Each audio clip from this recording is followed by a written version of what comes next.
श्रियकान्ताय कल्याणनिधये निधयेतिनाम् श्रीवेङ्कटनिवासाय श्रीनिवासाय मङ्गलम् लक्ष्मी सविभ्रमालोकसुभ्रूविभ्रमचक्षुषे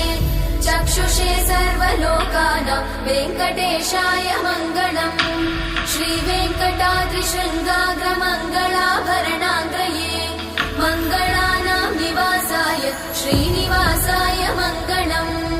सर्वावयव सौन्दर्य सम्पदा सर्वचेतसां सदा सम्मोहनायास्तु वेङ्कटेशाय मङ्गलम् नित्याय निरवध्याय सत्यानन्दचिदात्मने